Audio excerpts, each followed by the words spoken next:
हैं मोटापा एक गंभीर रोग है जो शरीर की जड़ों को कमजोर कर देता है। चरक संहिता में, आयुर्वेद में इसका क्या कारण बताया गया है, इसका क्या इलाज बताया गया है, क्या घरेलू इलाज है और कैसे हम मोटापे से बच सकते हैं, आज मैं इस वीडियो में पूरा बताऊंगा। आप ध्यान से सुनिए। मोटापा क्या है? स्थूलस्य ही विशेषेण मेदः प्रवृद्धम भवति ही। जब मनुष्य में मेद धातु अत्यधिक बढ़ जाती है और स्थूलता का कारण बन जाती है, उसी को मोटापा कहते हैं। यानी जिसमें मेद धातु असामान्य रूप से बढ़ जाती है उसको मोटापा कहा जाता है। इसी को मॉडर्न भाषा में ओबेसिटी कहते हैं, मेद धातु की वृद्धि होना। मोटापे को रोग क्यों कहा गया है? क्योंकि यह दीर्घम च ह्रस्वम च अति स्थूलम अति क्षीणम। मोटापा जो है आपको ज्यादा मोटा कर देता है, ज्यादा कमजोर कर देता है। और इन दोनों को, मोटापा होना और कमजोर होना, आयुर्वेद कहता है कि आप रोगी बन गए। और अगर जो ज्यादा मोटे व्यक्ति हो गए हैं उनको क्या नुकसान हो सकता है? मोटापा बढ़ता जा रहा है, उससे क्या होगा? आपकी आयु कम हो जाएगी, चलने फिरने में आपको सांस फूलने लग जाएगा, आपको डायबिटीज बन जाएगी, हृदय रोग बन जाएगा, आलस्य ज्यादा रहेगा, पसीना खूब आने लग जाएगा और सीढ़ी चढ़ेंगे ना तो सांस फूलना शुरू हो जाएगा। तो आयुर्वेद में कहा गया है कि मोटापे का कारण क्या है? अति स्निग्धम गुरु मधुरम शीतम च कफ वर्धनम। अत्यधिक चिकने पदार्थों का, भारी पदार्थों का, मीठे का, ठंडे भोजन का, कफ और मेद को बढ़ाने वाली चीजों का प्रयोग करने से आपको ये मोटापा आता है। जंक फूड ज्यादा खाने से, क्योंकि ज्यादा तली हुई चीजें होती है ना, भारी हो जाती है।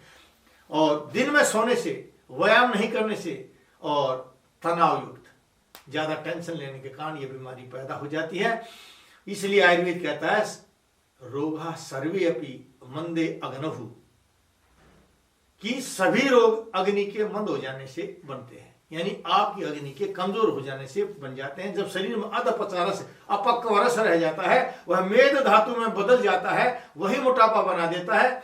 और चरक संहिता में महर्षि चरक ने क्या कहा है कि अगर आपको मोटापा हो गया है तो लेखनम कफ मेहानाम विशेषण प्रशस्यते, कि आपको विशेष करके लेखन जो शरीर की चर्बी को कम करे और कफ मेहानाम और कफ इत्यादि का जो नष्ट करे, ऐसी औषधियों का प्रयोग करना चाहिए। इसमें आपको फैट घटाने वाली चीजें, जैसे व्यायाम ज्यादा करनी चाहिए, दिन भर गर्म पानी का प्रयोग करना चाहिए, दिन में सोना नहीं चाहिए, दिन में खाना नहीं चाहिए, और भोजन के साथ त्रिकुटी का प्रयोग कर लीजिए। त्रिकुटी में होता है सौंठ, काली मिर्च और पीपल।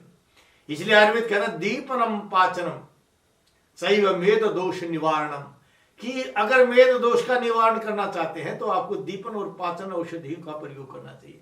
यानी आपको अपनी अग्नि को तेज करके मेद को घटाना चाहिए। तो इसको आप दिन भर अगर गर्म पानी का प्रयोग करेंगे, वह भी आपके मोटापे को खत्म करेगा। लेकिन सुबह भोजन आपको जल्दी कर लेना चाहिए, 9 बजे से पहले पहले आपको भोजन करना चाहिए। इसमें त्रिफला गुगल आती है, उसका आप भोजन के बाद प्रयोग कीजिए। पुनर्नवारिष्ट का प्रयोग कीजिए, रोहितिकारिष्ट का प्रयोग कीजिए। ये सभी चीजें आपके मोटापे को दूर करती है। रोजाना नियमित रूप से व्यायाम कीजिए और सूखी मसाज कीजिए अपने शरीर में। मूंग की दाल का अच्छा प्रयोग कीजिए, छाछ का प्रयोग कीजिए, ये, और दिन भर गर्म पानी का। रात में कभी दही का प्रयोग नहीं करना, रात को कोल्ड ड्रिंक्स का प्रयोग नहीं करना, मैदा से बनी हुई और चीनी का ज्यादा प्रयोग नहीं करना। ये सभी आपके मोटापे को बढ़ाती है। इसलिए मोटापा एक दिखने की ही नहीं है, अब मोटापा दिखाई जरा मोटा हो गया, यह अग्नि और मेद की बीमारी है। और जब आपकी अग्नि सही होगी तो शरीर का संतुलन खुद बन जाएगा। और अग्नि को सही करने के लिए आपको सुबह सुबह भरपेट भोजन करना चाहिए, और शाम का भोजन भी 4 से 9 के बीच में करना चाहिए, और भोजन के बीच में घूट घूट करके पानी पीना चाहिए।